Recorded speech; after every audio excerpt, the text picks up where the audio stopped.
Pinalaya sa gitna ng bagyo, kip-kip ang dalawang sanggol sa sinapupunan. Sa loob ng marangyang mansyon, humahalakhak ang ganid na si Luciana habang nakatingin sa basang-basang si Amira. "Wala kang puwang dito, hampas lupa," mariing sigaw ni Zandro, ang lalaking minsan niyang sinamba. Habang gumagapang sa putik, pinunasan ni Amira ang kanyang luha. Rumaraga sa ang puot, babangon siya mula sa abo ng pagtataksil na ito. Ngunit paano kung ang hustisyang hinahangad niya ay may kapalit na buhay? Kahit kailan, hindi ka na nagbago. Gagamitin mo pa talaga ang isang inosenteng bata para lang makapangikil sa nagluluksakong pamilya? Ang mga salitang iyon ay tila pinatalim na yelo na direktang tumarak sa dibdib ni Amira. Nakatayo siya sa gitna ng walang awang pagbuhos ng bagyo. Sa sementeryo, yakap-yakap ang nanginginig na si Inigo. Ang kanyang mga kamay, na puno ng sugat at kalyo, mula sa magdamag na pagluluto ng kakanin, maibili lamang ng maayos na kapote ang anak, ay mahigpit na nakapulupot sa maliit na katawan ng bata. Ginagawa niyang panangga ang sariling likod laban sa hagupit ng hangin at patuloy na pagbuhos ng malamig na tubig. Habang ang lalaking nasa harap niya, ang lalaking minsan niyang sinamba, ay nakatingin sa kanya na tila ba siya ang pinakamaruming bagay sa mundo. Nanigas ang kanyang lalamunan, isang mapait at mapaklang lasa ang umakyat sa kanyang bibig, ngunit walang lumabas na tinig. Ang lamig ng ulan ay unti-unting nagpamanhid sa kanyang mga binti, ngunit ang mas nakakapanindig balahibo ay ang pamamanhid ng kanyang kaluluwa. Tila huminto ang pag-ikot ng mundo at ang tanging nararamdaman niya ay ang mabilis na tibok ng puso ng kanyang anak na nakasiksik sa kanyang dibdib. Paano mo ipapaliwanag sa lalaking dumurog sa iyong pagkatao na ang batang tinatawag niyang kasangkapan ay ang sarili niyang kadugo na ipinagkait sa inyo ng malupit na tadhana? Bago pa man dumating si Amira sa tagpong yon, nakatayo si Zandro sa harap ng malamig na puntod. Ang kanyang itim na pormal na kasuotan ay basang-basa na ng ulan, ngunit wala siyang pakialam sa lamig. Ang kanyang puso ay matagal nang naging bato simula nang bawian ng buhay si Kael, ang nag-iisa niyang tagapagmana, ang tanging nagbibigay ng liwanag sa kanyang madilim na mundo. Hinagod ng kanyang malalaking kamay ang nakaukit na pangalan sa marmol. Ang bawat pagdampi ng kanyang mga daliri sa malamig na semento ay nagdadala ng alon ng pangungulila na unti-unting sumasakal sa kanyang hininga. Sa kanyang isipan, naglalaro pa rin ang palaisipan ng isang itim na sobrang walang laman na natagpuan niya sa ibabaw ng kanyang lamesa kaninang umaga. Isang tahimik na banta o isang paalala ng kamatayan. Ngunit sa sandaling iyon, ang tanging mahalaga ay ang anak niyang nakabaon sa ilalim ng lupa. Mula sa malayo, isang maliit na figura ang dahan-dahang lumapit. Isang batang lalaki na nakasuot ng kupasing t-shirt at lumang pantalon na hapit na sa kanyang payat na binti. Walang dalang payong ang bata. Tumigil ito sa harap ng lapida ni Kael. Walang pag-aalinlangan, iniluhod ng bata ang kanyang mga tuhod sa putikan. Gamit ang laylayan ng kanyang manipis at basang damit, maingat at matiyagang pinunasan ni Inigo ang mga talsik ng putik na tumabon sa pangalan ni Kael. Ang inosenteng kilos na yon ay isang tahimik na pag-aalay ng respeto mula sa isang batang hindi alintana ang sariling lamig. Napakunot ang noo ni Zandro nang iangat ng bata ang kanyang muka upang tingnan ang lapida. Tila huminto ang pagtibok ng puso ng bilyonaryo. Ang mga mata, ang hugis ng panga, ang manipis na labi, ang mukhang iyon ay isang perpektong refleksyon ng anak na kalilibing lamang niya. Eksaktong kamukha ni Kael, para siyang nakakita ng multo na naglalakad sa gitna ng bagyo. Mabilis na inabot ni Zandro ang manipis na braso ng bata. Hinawakan niya ito ng may diin, dulot ng magkahalong pagkabigla at nag-aalab na katanungan. Nanlaki ang mga mata ni Inigo sa takot nang makita ang matangkad at galit na estranghero. Pilit na binabawi ng bata ang kanyang braso ngunit masyadong mahigpit ang hawak ng lalaki. Kasunod nito ay ang pagdating ng isang babaeng humahangos, nadudulas sa maputik na daan. Ang kanyang buhok ay nakadikit na sa kanyang mukha dahil sa ulan, at ang kanyang mga mata ay puno ng matinding gulat at panlulumo nang magtama ang kanilang paningin ni Sandro. Si Amira, ang babaeng naging sanhi ng kanyang pinakamatinding galit. 10 taon na ang nakalilipas. Ang babaeng pinaniniwalaan niyang nagtaksil at nagnakaw sa kanyang pamilya. Mabilis na hinablot ni Amira si Inigo at ikinubli sa kanyang likuran. Isang automatikong reaksyon ng isang inang handang pumatay at mamatay para sa kanyang anak. Sa sandaling iyon, pinakawalan ni Sandro ang mga salitang parang lason na sumugat kay Amira. Tiningnan ni Sandro si Amira mula ulo hanggang paa. Ang mapanuyang tingin ng lalaki ay sumuyod sa lumang damit ni Amira at sa nanginginig na bata sa kanyang likuran. Sa isip ni Sandro, ang lahat ng ito ay isang kalkuladong plano, isang masamang dula na inihanda ni Amira upang samantalahin ang pagkamatay ng kanyang anak. Sabihin mo sa akin kung magkano, malamig na sambit ni Sandro. Ang kanyang boses ay nangingibabaw sa ingay ng bumabagsak na ulan. Magkano ang kailangan mo para itigil ang kahibangang ito? Naghahanap ka pa talaga ng batang kamukha ng anak ko para guluhin ang isip ko. Wala kang konsensya. Mariing napapikit si Amira. Ang bawat salita ni Sandro ay parang itak na humihiwa sa kanyang natitirang dignidad. Gusto niyang isigaw ang totoo. Gusto niyang ipamukha rito na ang batang nilalait nito ay ang sariling dugo at laman na ipinagtabuyan nito noong gabing pinalaya siya ng walang kalaban-laban. Ngunit nang maisip niya ang kapangyarihan ni Sandro at ang maitim na presensya ng pamilya nito na siguradong nakamatyag sa paligid, pinili niyang magpakatatag. Ang kaligtasan ni Inigo ang pinakamahalaga. Wala akong hinihingi sa iyo, Sandro, mahinang sagot ni Amira, ngunit may diin sa bawat pantig. Pinipigilan ang panginginig ng kanyang mga labi. Nagkataon lamang na nandito kami. Patawarin mo na kami at aalis na kami. Huwag mo nang idamay ang anak ko. Ngunit ang galit sa mga mata ni Sandro ay hindi maapula ng simpleng paghingi ng paumanhin. Ang lalaking nasanay na nakukuha ang lahat ng gusto ay hindi tumatanggap ng pagtalikod. Para sa kanya, ang presensya ng dalawang ito ay isang insulto sa alaala ng kanyang kael. Isang paglapastangan na hindi niya palalampasin. Tumingin si Sandro sa kanyang mga nakaitim na tauhan na nakatayo ng hindi kalayuan, naghihintay ng kanyang utos. Isang maliit na tanggo lamang ang ginawa niya, ngunit sapat na yon upang magbago ang ihip ng hangin. Mabilis na lumapit ang 3 malalaking lalaki patungo kay Amira. Naramdaman ni Amira ang papalapit na panganib. Mahigpit niyang niyakap si Inigo. Ibinaon ang mukha ng bata sa kanyang balikat. "Huwag! Parang awa mo na, Sandro. Huwag mong kunin ang anak ko." Pagmamakaawa niya habang pilit na inilalayo ang mga kamay ng mga tauhan na pilit silang pinaghihiwalay. Ang pag-iyak ni Inigo ay sumabay sa iyak ng kalangitan. Ngunit nanatiling manhid si Sandro. Pinanood niya ang pagpupumiglas ng babaeng minsan niyang inalayan ng buong mundo. "Kunin ninyo ang bata." Malamig na utos ni Sandro. "Hindi ka kikitaan ng kahit anong awa. Ipapa-DNA test ko siya. At kapag napatunayan kong isa lamang itong panloloko, sisiguraduhin kong mabubulok ka sa kulungan, Amira." Sa gitna ng paghila at pagtulak, unti-unting kumawala ang maliliit na daliri ni Inigo mula sa mahigpit na pagkakahawak ng kanyang ina. Ang hiyaw ng bata na tumatawag sa kanya ay unti-unting lumalayo, nalulunod sa walang awang buhos ng ulan. Sa tuluyang pagkawala ng anak sa kanyang mga bisig, nabitiwan ni Amira ang kanyang hawak. Ang malamig na pagbagsak ng kanyang itim na payong sa semento ay tila huling kuko sa kabaong ng kanyang natitirang pag-asa. Gemini said ang magaspang at malamig na aspalto ang tanging sumalo sa nangihinang tuhod ni Amira.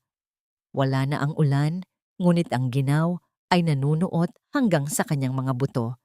Isang ginaw na higit pa sa kayang ibigay ng panahon. Nakaluhod siya sa harap ng nagtataasang tarangkahang bakal ng mansyon ni Sandro sa Makati. Isang malaking harang na naghihiwalay sa kanyang naghihingalong mundo at sa tanging rason ng kanyang paghinga. Ang kanyang mga kamay ay mahigpit na nakakapit sa malamig na rehas, umaasang baka sakaling lumambot ang bakal sa kanyang walang katapusang pagmamakaawa. Sa loob ng ilang oras, ang tanging sagot sa kanyang pag-iyak ay ang katahimikan ng malawak na hardin at ang paminsan-minsang pagdaan ng mga nakaitim na gwardya na tumitingin sa kanya na tila isang asong ulol. Hanggang sa dahan-dahang bumukas ang maliit na pinto. Sa gilid ng pangunahing gate, lumabas si Luciana, ang babaeng naging ugat ng lahat ng kanyang pagdurusa. 10 taon na ang nakalilipas. Nakasuot ito ng isang mamahaling itim na bestida. Ang muka ay maingat na inayusan upang itago ang anumang bahid ng pagtanda. Ngunit ang mga mata nito ay nagliliyab sa panunuya at kasamaan. Sa likuran ni Luciana ay nakatayo si Sandro, madilim ang muka at walang kahit anong emosyon, kasama ang isang lalaking may dalang itim na folder. Tiningnan ni Luciana si Amira nang may matinding pandidiri. Ang kanyang boses ay tila manipis na karayom na marahang itinutusok sa laman. Tingnan mo nga naman ang ibinaba ng baha sa tapat ng pamamahay natin.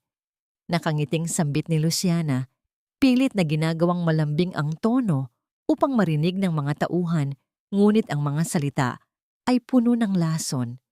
Hindi ka ba nahiya sa sarili mo, Amira?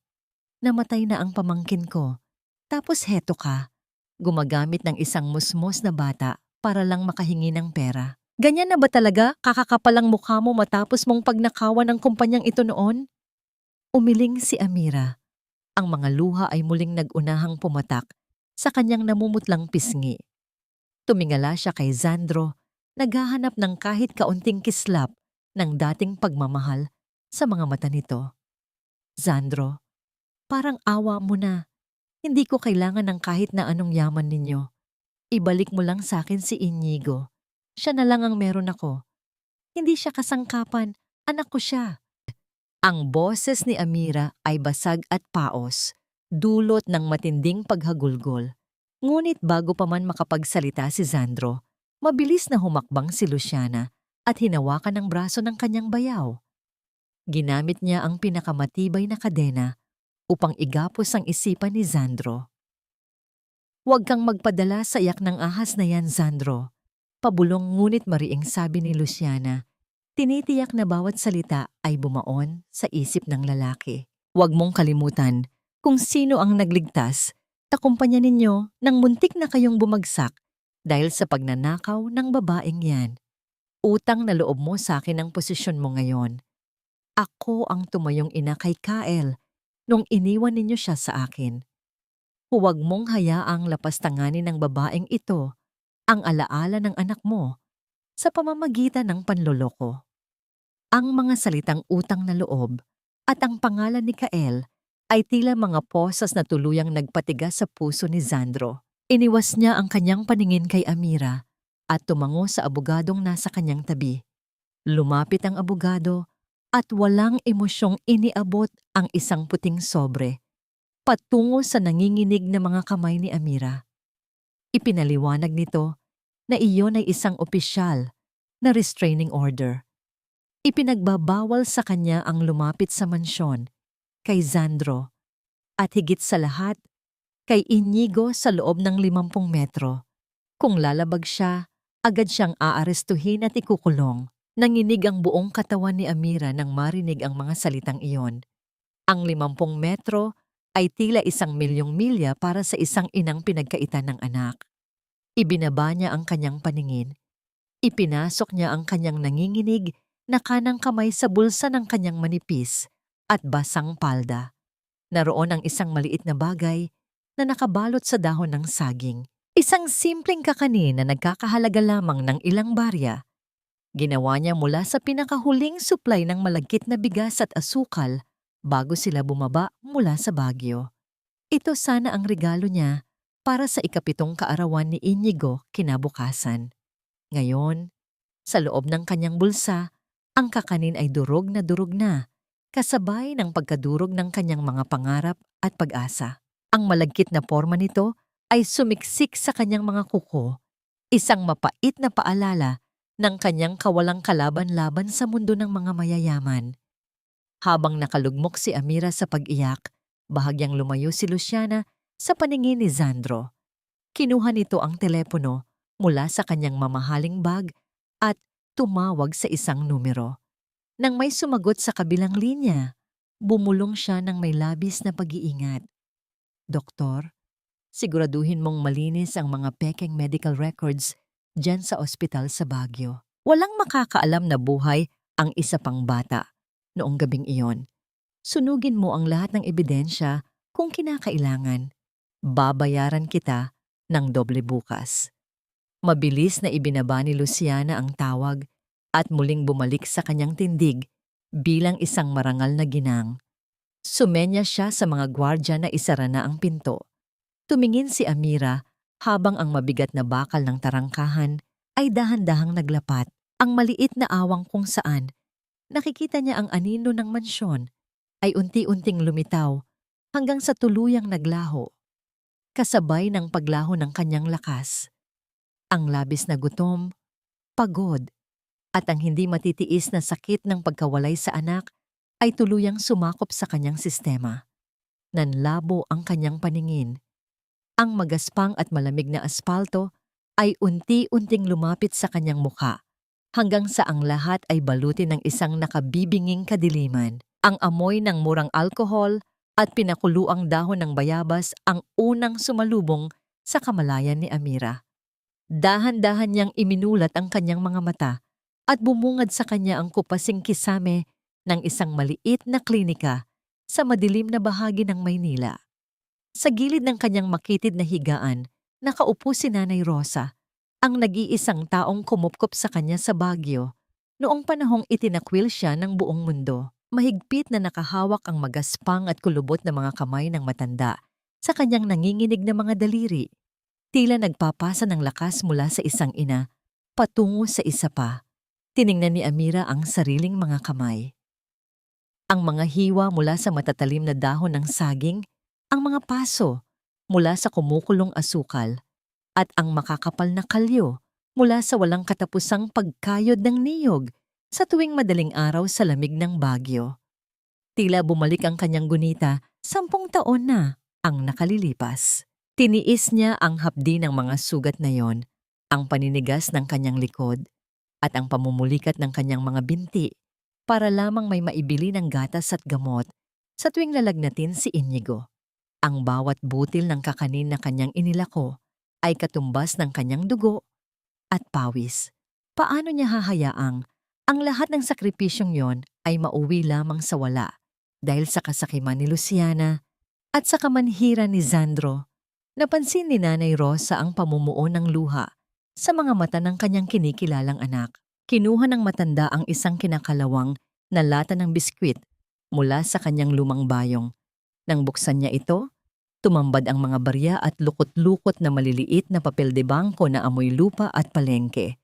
Ito ang buong ipon ni Nanay Rosa mula sa paglalako ng mga gulay sa Baguio, mga sentimong iningatan ng mahabang panahon. Inilapag niya ito sa ibabaw ng kumot ni Amira at hinaplos ang buhok ng nakababatang babae. Mahinang ipinaalala ng matanda na gamitin ang pera upang maghanap ng magaling na abogado at huwag na huwag magpapatalo sa mga taong inaakalang mabibili ang hustisya. Pinunasan ni Amira ang kanyang mga luha. Ang panlulumo sa kanyang dibdib ay unti-unting napalitan ng nag-aalab na apoy ng determinasyon. Isang mahigpit na yakap ang isinukli niya sa matanda. Sumusumpang gagamitin niya ang huling hininga, mabawi lamang ang kanyang anak. Habang nakayakap, dumukot si Nanay Rosa ng isang kupasing pulang laso mula sa kanyang bulsa. Maingat niya itong itinali sa manipis na pulso ni Amira. Isang lumang paniniwala na ang pulang laso ay magsisilbing pananggalang laban sa anumang masamang espiritu o masamang hangarin ng kapwa. Sa bawat higpit ng buhol, nararamdaman ni Amira ang basbas at proteksyon ng pagmamahal ng isang tunay na ina. Nang bahagyang tumalikod si Amira upang kumuha ng tubig sa mesita, mabilis at pilit na itinago ni Nanay Rosa sa ilalim ng banig ang isang gusot at punit na piraso ng papel. Isa itong lumang medical record mula sa isang ospital na may mga letrang halos malusaw na sa kalumaan.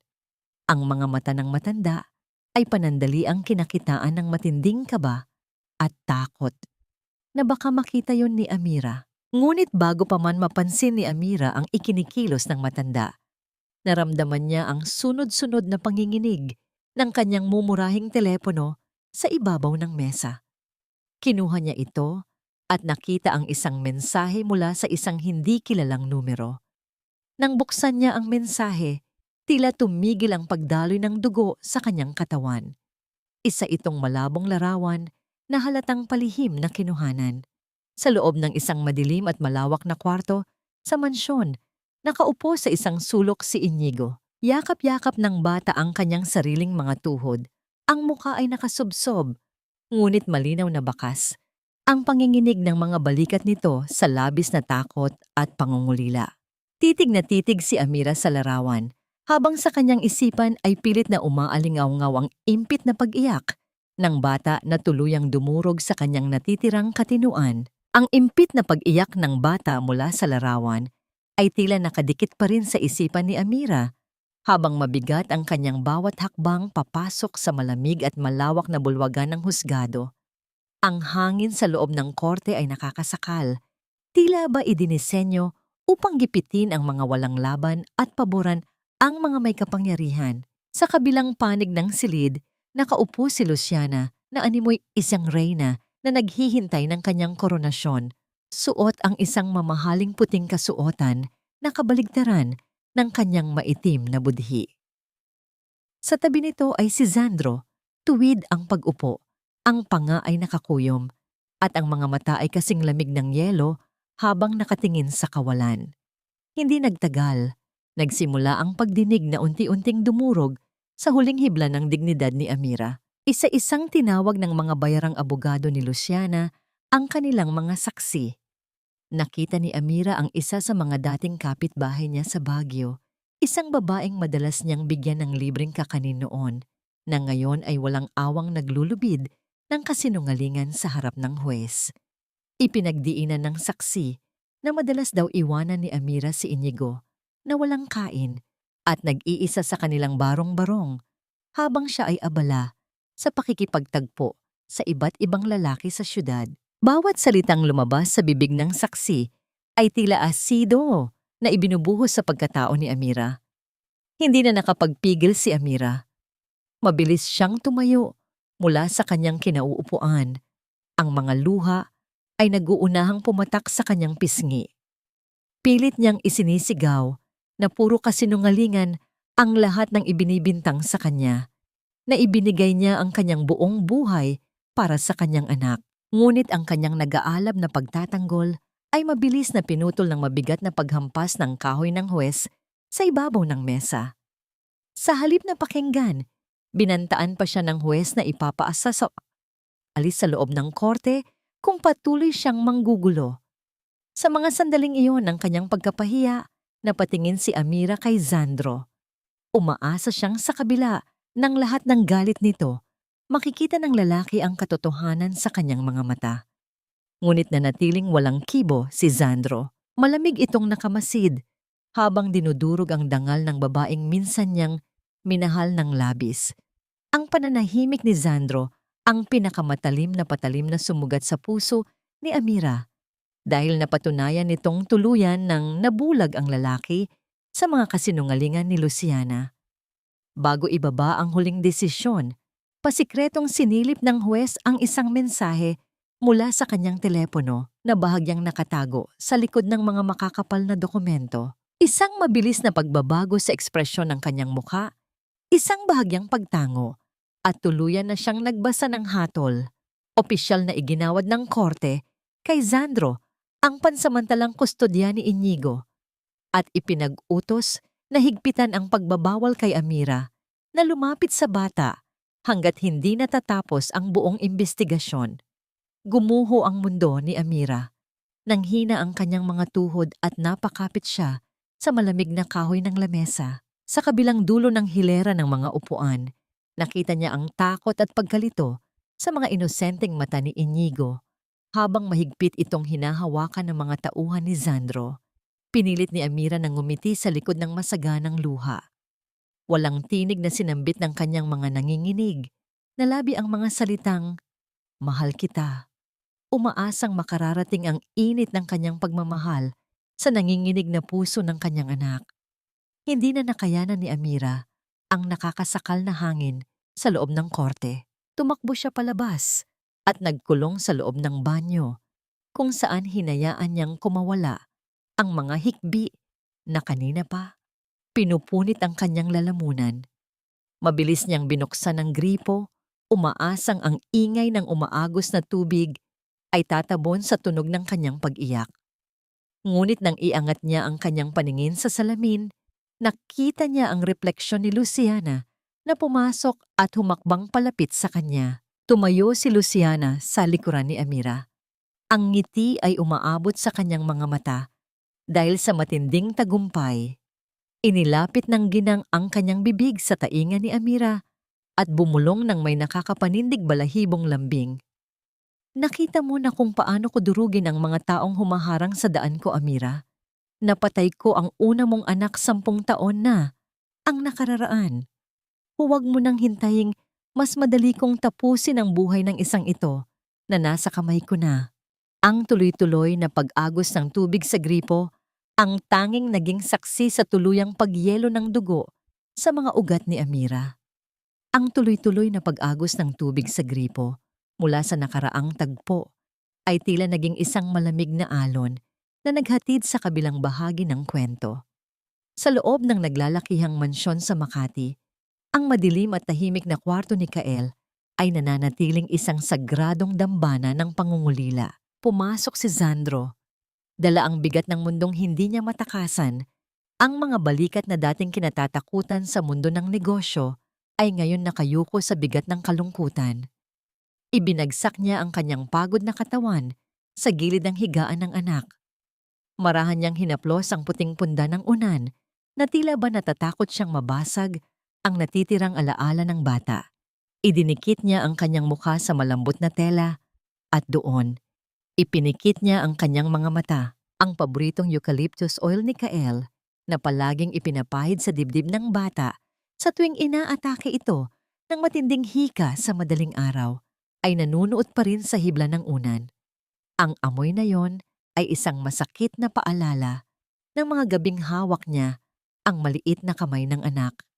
Nagmamakaawa sa langit na kunin na lamang ang kanyang sariling buhay kapalit ng hininga nito. Sa sandaling iyon sa loob ng madilim na silid, ang matigas at walang awang bilyonaryo ay naging isang hamak na amang nangungulila. Hinahayaang tumulo ang maiinit na luha sa malamig na unan. Nang bahagyang humupa ang kanyang pag-iyak, inabot niya ang maliit na drawer sa tabi ng lampshade upang kunin sana ang paboritong libro ng bata. Ngunit natigilan siya. Napansin niyang may mga sariwang gasgas sa paligid ng maliit na butas ng susian nito. Tila ba may pilit na nagbukas. Hinanap ng kanyang mga paningin ang maliit na susing pilak na palaging maingat na itinatago ni Kael sa ilalim ng ilawan, ngunit wala ito roon. Kumunot ang noo ni Sandro. Isang malamig na hangin ng pagtataka ang dumaan sa kanyang isipan. Sino ang mga ngahas na pakialaman ang mga gamit ng isang batang patay na? Bago pa man lumalim ang kanyang mga katanungan, biglang nagliwanag ang kabilang bahagi ng silid. Ang malapad na screen ng laptop ni Kael na ilang linggo nang walang buhay sa ibabaw ng study desk ay kusa at biglaang nagising mula sa pagkakatulog. Tumaas ang mga balahibo sa batok ni Sandro. Dahan-dahan siyang tumayo at humakbang palapit sa mesa. Ang bawat pag-angat ng kanyang mga paa ay mabigat at puno ng kaba. Sa gitna ng nagliliwanag na monitor, may isang bagong abiso ng mensahe na pumasok. Ang pangalan ng nagpadala ay ang mismong email address ng kanyang yumaong anak. Nanginginig ang malalaking daliri ni Sandro nang igalaw niya ang mouse at buksan ang mensahe. Walang mahabang sulat, walang madamdaming pamamaalam. Isang maikli, ngunit nakakakilabot na pangungusap lamang ang nakasulat sa gitna ng malinis na puting pahina. Papa, buksan mo ang iyong mga mata. Tila huminto ang pagtibok ng kanyang puso. Bago pa niya lubusang maintindihan ang kahulugan ng mga salitang iyon, bumukas ang pinto ng kwarto. Pumasok si Luciana, may dalang isang saro ng mainit na tsaa. Suot ang kanyang perpektong maskara ng isang nag-aalalang tiyahin. Sandro, anong ginagawa mo rito sa dilim? Pinapahirapan mo lang ang sarili mo. Malambing na wika nito habang naglalakad palapit. Ngunit nang dumapo ang mga mata ni Luciana sa nagliliwanag na laptop at nabasa ang nakapaskil sa screen, isang mabilis at matinding panlilisik ng takot ang dumaan sa kanyang mukha. Nawala ang lambing sa kanyang anyo at napalitan ito ng matinding pagkataranta. Mabilis na ibinaba ni Luciana ang tsaa at humakbang patungo sa mesa. Bakit mo binubuksan ang mga gamit niya? Mga spam messages lang yan mula sa laro niya, Sandro. Hayaan mo na akong burahin para hindi ka na masaktan. Mabilis na sabi nito sabay abot sa computer upang patayin ang mensahe. Ngunit bago pa man lapatan ng mga daliri ni Luciana ang keyboard, isang malakas at mahigpit na kamay ang pumigil sa kanyang pulso. Tiningala niya si Sandro. Isang madilim at nagtatanong natitig ang ipinukol sa kanya ng lalaki. Ang higpit ng pagkakahawak ni Sandro ay sapat upang iparamdam na hindi siya nakikipaglaro. Bakit tila mas takot si Luciana sa kung ano ang maaaring iwan ng bata kaysa sa pagdadalamhati? Lumabas ka ng kwartong ito, Luciana. Malamig at mababang utos ni Sandro. Ang tono ay hindi tumatanggap ng anumang pagtutol. Walang nagawa si Luciana kundi ang dahan-dahang bawiin ang kanyang kamay. Umatras siya palabas. Naiiwan ang matinding kaba sa kanyang dibdib habang inilalapat ang pinto.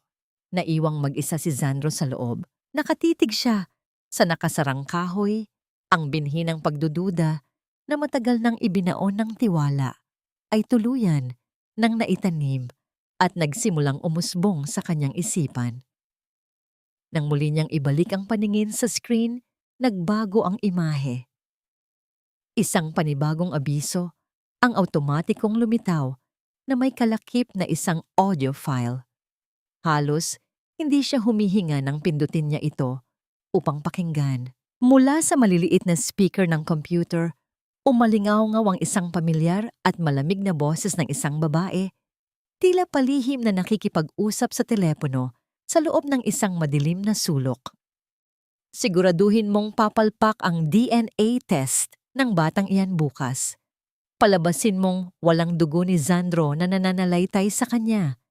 Doblehin mo ang bayad sa laboratorio.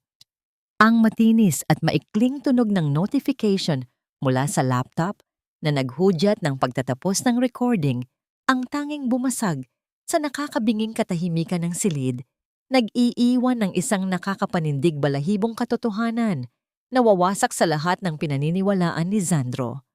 Ang walang lamang kama ng bata ay naging piping saksi sa paulit-ulit na pagpapatugtog ni Sandro sa mahiwagang mensahe mula sa laptop sa buong magdamag. Bawat bigkas ng babae sa recording tungkol sa pagmamanipula ng resulta ng ospital ay sinasabayan ng mabilis na pagkabog ng kanyang dibdib. Pamilyar ang boses. Pamilyar ang pangingibabaw ng awtoridad sa tono nito. Isang tonong madalas niyang marinig sa tuwing naguutos ito sa mga kasambahay. Gusto niyang isigaw na hindi yun si Luciana, na isa lamang itong masamang biro upang sirain ang kanyang pamilya. Ngunit ang kanyang sariling isipan ay nagsisimula nang bumuo ng mga nakakikilabot na konklusyon. Kung totoo ang ipinapahiwatig ng mensahe, 10 taon siyang nabuhay sa isang perpektong kasinungalingan at siya ang naging pinakamalupit na berdugo sa babaeng walang ibang ginawa kundi mahalin siya. Kinabukasan, Sa ilalim ng matataas na kisame ng kumpanya ni Sandro, isang figura ang tahimik na nagkukuskos ng malamig na sahig. Si Amira. Matapos ipagkait sa kanya ang anak at bawian ng anumang pagkakakitaan ng makapangyarihang pamilya, kinailangan niyang humanap ng anumang marangal na trabaho upang mabayaran ang nagpatong-patong na utang sa kanyang bagong abogado. Nakapasok siya bilang isang tagapaglinis sa tulong ng isang hindi kilalang tao na sadyang nag-iwan ng bukas na pinto sa likurang bahagi ng gusali, isang maliit na milagro na hanggang ngayon ay nagpapagulo sa kanyang isipan kung sino ang may kagagawan. Lumabas si Sandro mula sa kanyang opisina, dala ang bigat ng kawalan ng tulog at naguguluhang isipan. Natigilan siya nang makita ang pamilyar na hugis ng babaeng nakaluhod habang pinupunasan ang marmol na sahig. Nag-init ang kanyang paningin. Handa na sanang magbitiw ng mga masasakit na salita dahil inakala niyang sinusundan siya nito upang muling magmakaawa. Ngunit bago pa man bumuka ang kanyang mga labi, napako ang kanyang mga mata sa mga kamay ni Amira. Wala na ang malalambot at makikinis na daliri ng babaeng minahal niya noon. Ang mga kamay na nakakapit sa basahan ay magaspang, puno ng sariwang hiwa at nababalutan ng makakapal na kalyo. Ito ay mga kamay ng isang taong nakipagbuno sa hirap ng buhay, mga kamay na nagbabanat ng buto sa araw at gabi, hindi mga kamay ng isang magnanakaw na nagtatago ng milyon-milyong pera gaya ng paratang ni Luciana. Isang matinding kirot ang sumaksak sa konsensya ni Sandro.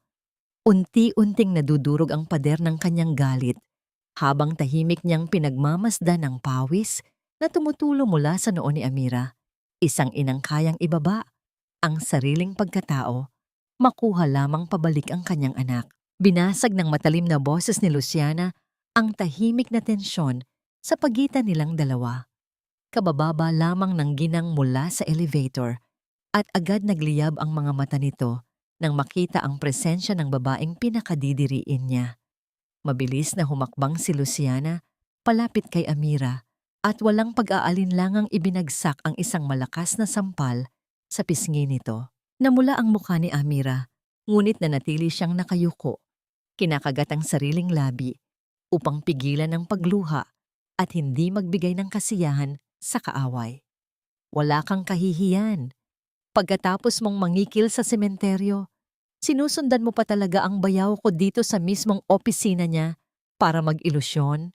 Nang gagalaiting sigaw ni Luciana, pilit na ipinaririnig sa mga dumadaang empleyado habang muling iniaangat ang kanyang kamay upang magbitiw ng panibagong sampal. Ngunit bago pa man dumapo ang palad ng ginang sa mukha ni Amira, isang malakas na braso ang automatikong humarang sa hangin. Mahigpit na pinigilan ni Sandro ang pulso ng kanyang hipag. Ang kanyang mga mata ay madilim at nagbababala.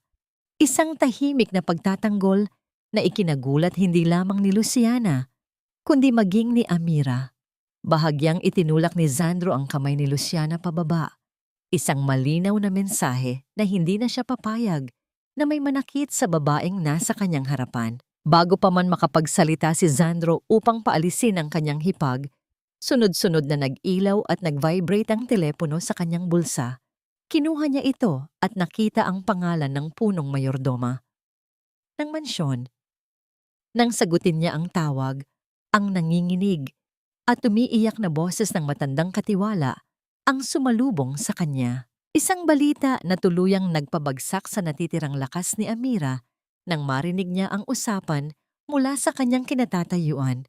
Nawawala si Inigo sa gitna ng namumuong bagyo at ang tanging naiwan ay ang isang walang lamang kama sa kwarto ng bata. Ang balita ng pagkawala ni Inigo ay tila isang malakas na pagkulog na tuluyang yumanig sa buong pagkatao ni Sandro at Amira. Nawala sa isip ni Amira ang kanyang basang mga kamay at ang mapanghusgang tingin ng mga tao sa paligid. Tumakbo siya palabas ng gusali. Hindi alintana ang banta ng napipintong bagyo at ang nakasusuyang utos ng korte na nagbabawal sa kanya. Laking gulat niya nang maramdaman niya ang mainit at mahigpit na paghawak ni Sandro sa kanyang siko, hindi upang ipatawag ang mga gwardya at ipahuli siya, kundi upang mabilis siyang igiya patungo sa naghihintay na sasakyan ng lalaki. Sa mga sandaling iyon, walang bilyonaryo at walang hamak na tagapaglinis. Ang nasa loob ng umaarangkadang sasakyan ay 2 pusong pinagbuklod ng iisang matinding takot para sa buhay ng isang bata. Pagdating sa mansyon, sinalubong sila ng matinding kaguluhan. Ang lahat ng mga kasambahay at tauhan ay abala sa paghahanap sa bawat madilim na sulok ng malawak na lupain, habang ang walang awang pagbuhos ng ulan ay patuloy na bumabayo sa mga bubungan. Ngunit alam ni Amira, sa kaibuturan ng puso ng isang inang nakakakilala sa lungkot ng kanyang anak, na wala roon si Inigo. Ang kanyang kutob ay nagdala sa kanila pabalik sa lugar kung saan nagsimula ang panibagong kalbaryo ng kanilang buhay. Pinatakbo ni Sandro ang sasakyan patungo sa sementeryo. Binabagtas ang madilim at maputik na daan sa gitna ng nagngangalit na kalikasan. At doon, sa ilalim ng hagupit ng hangin at ulan, sa mismong harapan ng puntod ni Kael, natagpuan nila ang isang maliit na figura na nakayapos sa malamig na marmol ng lapida.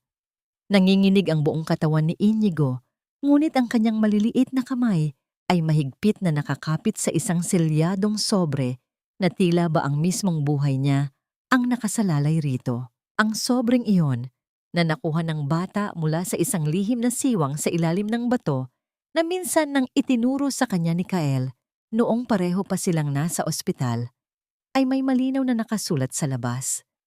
Para sa ika-40 araw. Mabilis na lumuhod si Amira sa putikan at mahigpit na niyakap ang kanyang anak. Hinahayaan ang sariling luha na sumabay sa patak ng ulan. Sumunod si Sandro. Walang anumang salitang lumabas sa kanyang mga labi. Mabilis na hinubad ng lalaki ang kanyang makapal na itim na jacket. Sa halip na ibalot lamang ito sa nanginginig na bata, iniunat niya ang malalapad na tela upang silungan kapwa si Amira at si Inigo mula sa malupit na lamig. Ang init na nagmumula sa katawan ni Sandro ay nagbigay ng panandaliang ginhawa sa nanigas na kalamnan ni Amira. Sa labis na pagod, takot at kaluwagan na unti-unting napapawi, hindi na malaya ni Amira na naisandal niya ang kanyang basang ulo sa matipunong balikat ni Sandro sa loob ng isang maikling sandali. At sa kauna-unahang pagkakataon, paglipas ng 10 taon ng galit at hinanakit, hindi siya itinulak palayo ng lalaki. Sa halip, naramdaman ni Amira ang marahang pagdampi ng baba ni Sandro sa kanyang buhok, isang tahimik at mainit na proteksyon na matagal na niyang pinangungulilaan, isang piping paghingi ng tawad na hindi pa kayang bigkasin ng mga labi. Ngunit ang maikling sandali ng kapayapaang yon ay may nagmamasid na demonyo. Sa hindi kalayuan, sa likod ng mga punong kahoy, isang marangyang sasakyan na may maiitim na salamin ang tahimik na nakaparada. Sa loob nito ay nakaupo si Luciana. Ang mga mata ay nanlilisik sa labis na galit, habang nakikita ang unti-unting pagkasira ng pader ng kasinungalingan na matagal niyang itinayo sa pagitan ni Sandro at Amira. Dahan-dahan niyang inilapit ang telepono sa kanyang tainga at malamig na nagbigay ng utos sa taong nasa kabilang linya. Tapusin niyo na ang babaeng yan ngayong gabi. Siguraduhin ninyong mukhang aksidente. Bago pa man makatayo sina Sandro at Amira mula sa maputik na lupa upang iwi ang bata, ang nakakabulag na liwanag ng isang papalapit na sasakyan ay mabilis na bumalot sa kanilang kinatatayuan. Sinasabayan ito ng nakabibinging pag-arangkada ng makina na tila handang managasa at dumurog ng sino mang humarang sa daan. Ang nakabubulag na liwanag ay tila naging isang dambuhalang halimaw na handang lumamon sa kanila ng buo. Sa halip na huminto, mas lalo pang bumilis ang pag-arangkada ng sasakyan, tuwirang nakatutok sa pwesto ni Amira na nakaluhod pa rin sa putikan habang yakap si Inigo. Sa isang kisap mata, bago pa man makapag-isip ang kanyang utak, nanaig ang pinakamalalim na instinto ni Sandro. Isang instintong nag-ugat hindi sa galit, kundi sa isang pag-ibig na matagal niyang ibinaon. Buong lakas siyang tumalon at itinulak sina Amira at ang bata patungo sa damuhan sa gilid ng lapida. Kasabay ng pagbagsak ni na Amira sa ligtas na lupa ay ang matinding paghampas ng matigas na bakal ng sasakyan sa tagiliran at braso ni Sandro. Ang mabigat na pagbagsak ng katawan ng lalaki sa basang semento at ang mabilis na paglaho ng sasakyan sa gitna ng dilim, ang tanging naiwang alaala ng malagim na sandaling iyon. Ang amoy ng ulan at lupa ay napalitan ng pamilyar na amoy ng matapang na gamot at alkohol. Sa loob ng isang tahimik na silid sa ospital, nakahiga si Amira. Walang malay dulot ng labis na pagkabigla at pagod, habang sa kanyang tabi ay nakaupo si Sandro. Binaliwala ng lalaki ang makapal na benda sa kanyang braso at ang kirot sa kanyang tagiliran. Ang tanging nakikita niya ay ang namumutlang mukha ng babaeng iniligtas niya. Habang pinagmamasdan ang tahimik na paghinga ni Amira, tuluyan ng gumuho ang pader ng pagmamalaki sa puso ng bilyonaryo. Maingat niyang kinuha ang magaspang at may kalyong kamay ng babae. Tila isang taong nagdarasal sa harap ng altar, idinikit ni Sandro ang mga daliri ni Amira sa kanyang nanginginig na mga labi. Hinahalikan ng bawat sugat ng nakaraan nang may matinding paggalang at nag-uumapaw na pagsisisi. Ang sagradong sandaling iyon ay biglaang nabasag ng marahas na bumukas ang pinto. Pumasok si Luciana, ang mukha ay naliligo sa pekeng luha. Umaaktong isang nag-aalalang kapamilya. Mabilis itong lumapit sa kama. Pilit na sinusuri ang kalagayan ng kanyang bayaw. Sa pagitan ng mga artipisyal na hikbi, nagsimulang maghabi ng kwento si Luciana. Ipinagdiinan niya na ang insidente ay tiyak na kagagawan ng mga kaaway ni Amira mula sa Baguio. Mga taong pinagkakautangan nito na walang awang gumamit ng isang itim na SUV upang maningil ng buhay. Tumigil ang pagtibok ng puso ni Sandro, ngunit ang kanyang mukha ay nanatiling walang emosyon. Isang malamig na katanungan ang nabuo sa kanyang isipan. Paano nalaman ni Luciana na kulay itim ang sasakyan?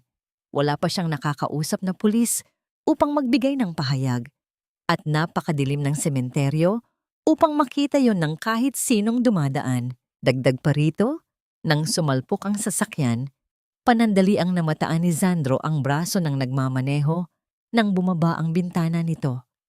May nakaukit na pamilyar na tattoo ng isang itim na agila, ang mismong logo ng ahensya ng mga pribadong gwardya na eksklusibong kinukuha ni Luciana para sa kanyang sariling proteksyon.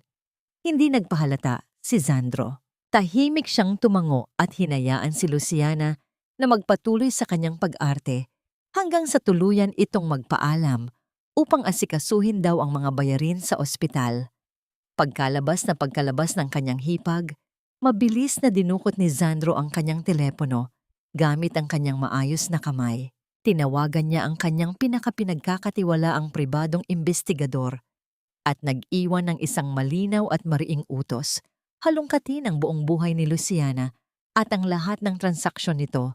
10 taon na ang nakararaan, lalo na ang mga pangyayari noong gabing pinalayas niya si Amira. Ibinaba ni Sandro ang telepono at muling ibinalik ang paningin sa babaeng natutulog. Muli niyang inabot ang kamay ni Amira. Umaasang ang kanyang init ay makapagbibigay ng ginhawa. Ngunit sa pagkakataong ito, dahan-dahang iminulat ni Amira ang kanyang mga mata. Nagtama ang kanilang paningin. Nakikita ni Amira ang luha at pagsisisi sa mga mata ng lalaking minsang nagtapon sa kanya sa impyerno. Naramdaman niya ang malambot na dampi ng mga labi nito sa kanyang magaspang na balat. Subalit sa halip na matunaw, nanaig ang 10 taon ng pait at pangungulila kay Inigo at sa namatay niyang anak. Malamig na binawi ni Amira ang kanyang kamay mula sa pagkakahawak ni Sandro. Pinihit ang kanyang mukha patalikod at bumulong ng may boses na kasing lamig ng yelo. Huli na para dyan. Ang lamig ng pagbawi ni Amira sa kanyang kamay ay tila nag-iwan ng yelo sa buong silid ng ospital. Isang yelong hindi natunaw hanggang sa sumapit ang pinakahihintay at pinakakinatatakutang gabi sa buong mansyon. Ang malawak na bulwagan ay nababalutan ng nakakasakal na halimuyak ng libu-libong puting rosas. Gabi iyon ng Babang Luksa, ang ika-40 araw mula nang pumanaw si Kael, ang sandali kung kailan pinaniniwala ang tuluyan ng lilisan ng kaluluwa ng bata patungo sa kabilang buhay. Ngunit para kay Luciana, ang gabing iyon ay hindi isang pagluluksa, kundi isang marangyang pagdiriwang. Suot ang isang kumikinang na itim na bestida at may hawak na kupita ng mamahaling alak. Nakikipag-usap siya sa mga miyembro ng lupon ng mga direktor. Kinabukasan na ang opisyal na pag-upo niya bilang bagong CEO ng kumpanya at ang kanyang mga ngiti ay umaabot hanggang sa kanyang mga matang nagliliyab sa kasakiman at tagumpay. Sa gitna ng pagpapalitan ng mga huwad na pakikiramay at pag-alingaw-ngaw ng mahihinang tawanan ng mga mayayaman, dahan-dahang bumukas ang malaking pintuan ng bulwagan. Tumigil ang paghinga ng lahat. Pumasok si Amira. Wala na ang babaeng nakaluhod sa putikan, wala na ang inang nakasuot ng basahan na nagmamakaawa sa labas ng tarangkahan. Nakasuot siya ng isang simpleng itim na damit. Ang kanyang buhok ay maayos na nakatali, at ang kanyang tindig ay tuwid na tuwid. Bawat hakbang niya sa ibabaw ng makintab na marmol ay nagdadala ng tahimik, ngunit nakakabinging kapangyarihan. Wala siyang dalang anumang armas, ngunit ang kanyang mga mata ay nag-aapoy sa isang determinasyong kayang tupukin ang buong mansyon. Mabilis na nawala ang nangiti sa mga labi ni Luciana. Ibinigay niya ang kanyang kopita sa isang dumaang kasambahay at matapang na sinalubong si Amira sa gitna ng bulwagan. Pinipigilan ang nanginginig na galit sa presensya ng babaeng akala niya ay napabagsak na niya. Napakakapal talaga ng mukha mo, mariing bulong ni Luciana habang palihim na dinuduro si Amira. Tinitiyak na hindi naririnig ng mga bisita ang kanyang kamandag. Hindi ka imbitado sa pagluluksa ng pamilyang ito. Kung pumunta ka rito para manggulo at magmakaawa ulit para kay Inigo, nagkakamali ka ng pinasok.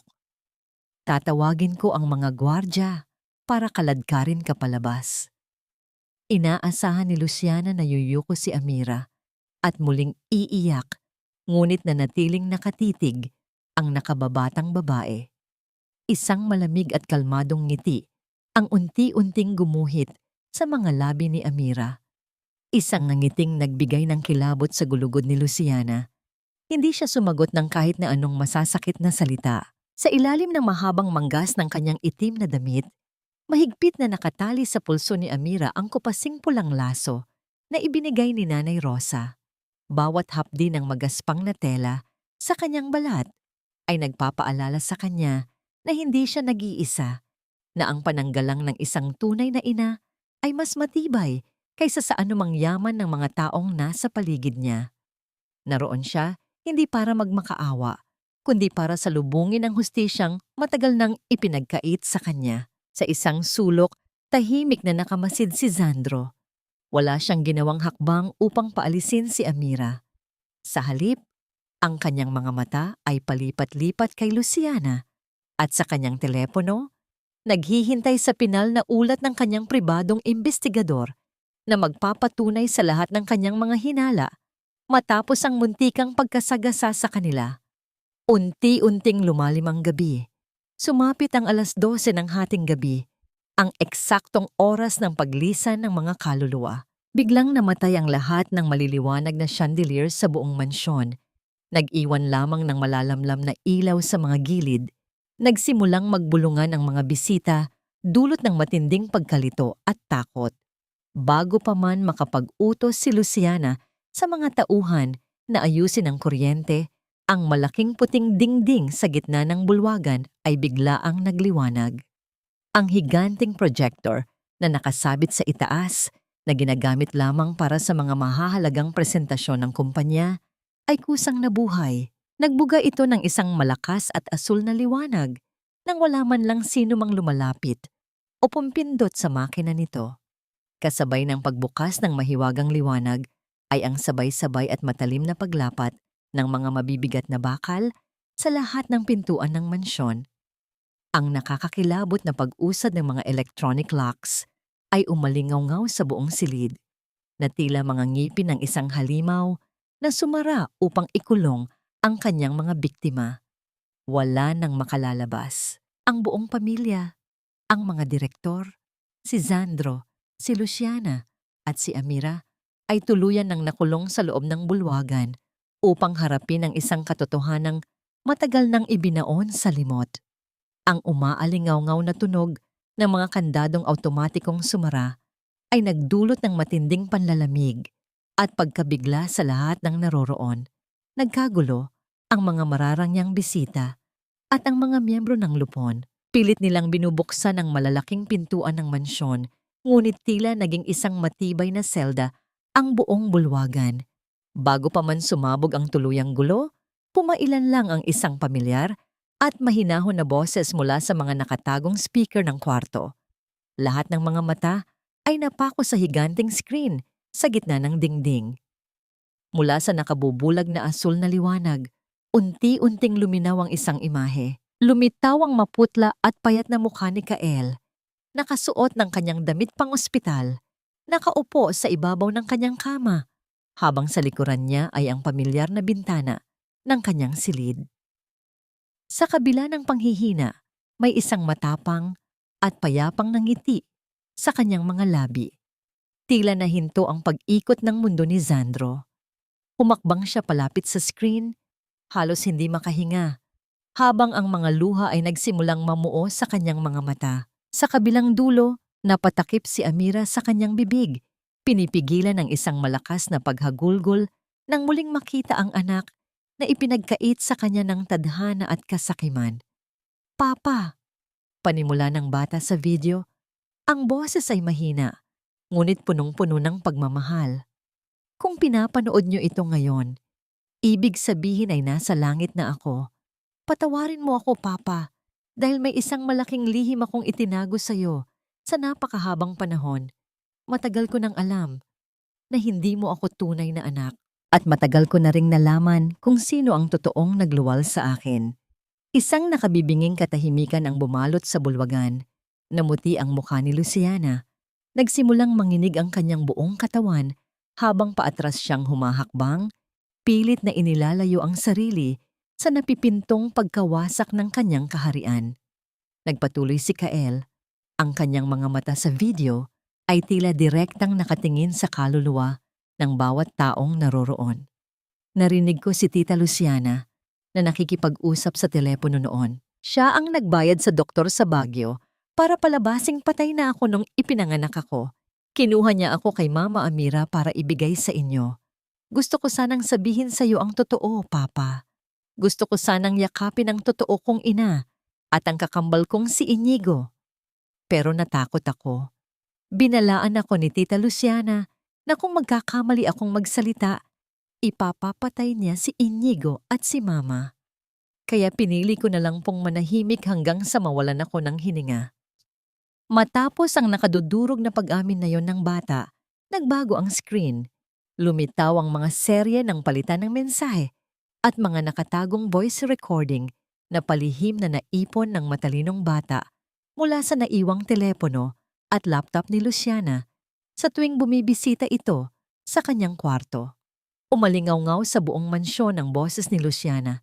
Malinaw at walang anumang pagdududa. Narinig ng lahat ang pag-amin nito sa paglipat ng malaking pondo ng kumpanya papunta sa kanyang sariling account. 10 taon na ang nakararaan. Ang pagbabayad sa mga tao upang idawit at siraan ang pangalan ni Amira. At ang pinakasariwa, ang utos nitong sagasaan ng babae sa sementeryo. Ilang gabi pa lamang ang nakalilipas. Nawala sa sarili si Luciana. Sa harap ng lahat ng mga maimpluwensyang tao na inaasahan niyang yuyuko sa kanya kinabukasan, gumuho ang kanyang maskara ng pagiging isang marangal na ginang. Tumili siya ng pagkalakas-lakas, isang hiyaw ng isang halimaw na nasukol. Tumakbo siya patungo sa screen at walang habas na inihampas ang isang mabigat na florerang ginto sa dingding kung saan nakapaskil ang mukha ng bata. Pilit na pinapatay ang katotohanan, ngunit ang tanging nabasag ay ang kanyang sariling katinuan. Sa gitna ng pagwawala ng ginang, bumagsak ang magkabilang tuhod ni Sandro sa malamig na marmol. Ibinaba niya ang kanyang ulo hanggang sa sumayad ang kanyang noo sa sahig. Isang malakas, paos, at nakadudurog na hagulgol ang kumawala sa kanyang dibdib. 10 taon. 10 taon niyang tinuring na kaaway ang nag-iisang babaeng nagmahal sa kanya ng totoo. 10 taon niyang kinasangkapan ang kapangyarihan upang saktan, hiyain at patayin unti-unti ang ina ng kanyang mga anak. Habang ang tunay na ahas ay pinapakain niya sa sariling hapagkainan. Ang sakit ng pagsisisi ay tila libu-libong karayom na sabay-sabay na itinusok sa kanyang puso. Ang nakabubulag na pula at asul na ilaw mula sa labas ay tumagos sa mga bintanang salamin, kasunod ng mabibigat na yabag ng mga alagad ng batas. Ang mga pintuang kanina ay nakasara, ay automatikong bumukas mula sa isang remote control na hawak ng pribadong investigador ni Sandro na pumasok kasama ang mga pulis. Walang pag-aalinlangang pinusasan ng mga awtoridad ang nagpupumiglas at sumisigaw na si Luciana. Kinaladkad siya palabas habang ang mga mata ng lahat ay nakatingin sa kanya ng may matinding pandidiri. Nang dahan-dahang humupa ang kaguluhan, matapang na humakbang si Amira patungo sa gitna. Sa likod niya ay si Inigo na kanina patahimik na nakatago sa gilid. Mabilis na tumakbo ang bata patungo sa pader kung saan unti-unting naglalaho ang anino ng video ng kanyang kakambal. Inabot ng maliliit na daliri ni Inigo ang pader. Dahan-dahang hinaplos ang mukha ni Kael sa screen. "Salamat, kuya!" Bulong ni Inigo. Ang inosenteng tinig ay bumasag sa katahimikan. "Mahimbing na ang tulog mo ngayon. Ako na ang bahala kay mama." Lumapit si Amira at buong higpit na niyakap ang kanyang anak. Sa wakas, malaya na sila. Malaya na sila sa anino ng takot, sa pang-aapi at sa kasinungalingan. Ang kanyang tahimik na luha ay hindi na luha ng pighati, kundi luha ng isang ina na naipanalo ang pinakamalaking laban ng kanyang buhay. Ngunit bago pa sila makatalikod upang lisanin ang mansyong iyon magpakailanman, nakita niya ang isang aninong gumagapang sa sahig. Si Sandro, gamit ang kanyang mga kamay at nakaluhod na mga binti. Gumapang ang bilyonaryo palapit sa mga paa ni Amira. Walang pakialam kung nakikita man siya ng mga natitirang tao sa bulwagan. Hinawakan ni Sandro ang laylayan ng itim na damit ni Amira. Ang mukha nito ay naliligo sa luha, sipayo, at kawalan ng pag-asa. Pilit na nagmamakaawa ang mga mata ni Sandro, humihingi ng isang patak ng awa, ng isang maliit na pagkakataon upang itama ang isang dekada ng kamalian. Ngunit nang ibaba ni Amira ang kanyang paningin upang tingnan ang lalaking nasa kanyang paanan, wala siyang naramdamang kahit ano. Walang galit, walang awa, at lalong walang pag-ibig. Tiningnan lamang niya si Sandro ng isang blankong ekspresyon, tila ba isang estranghero na hindi niya kailanman nakilala, bago siya dahan-dahang umatras upang tanggalin ang kamay nito sa kanyang damit. Ang umaalingaw-ngaw na hagulgol ni Sandro sa gitna ng malawak at malamig na bulwagan ang tanging naiwan upang samahan siya sa kanyang panibagong impyerno. 1 taon na ang lumipas mula nang gumuho ang imperyo ng kasinungalingan sa Makati. Ang oras ay isang tahimik na ilog na nag-anod sa lahat ng pait. Naiwan lamang ang mga leksyong inukit ng matinding sakit. Sa loob ng isang madilim at malamig na selda sa pambansang piitan, isang babae ang nakaupo sa sahig na semento.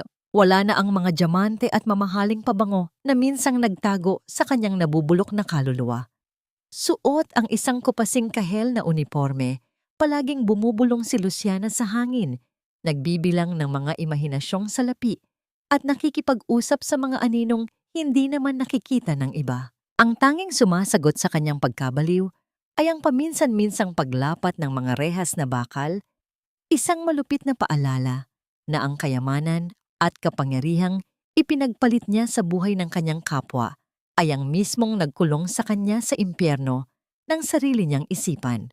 Sa kabilang dako, malayo sa mausok at magulong syudad, unti-unting bumabangon ang isang panibagong buhay sa malamig na kabundukan ng Baguio. Tinalikuran ni Sandro ang kanyang posisyon bilang tagapamahala ng pinakamalaking kumpanya sa bansa.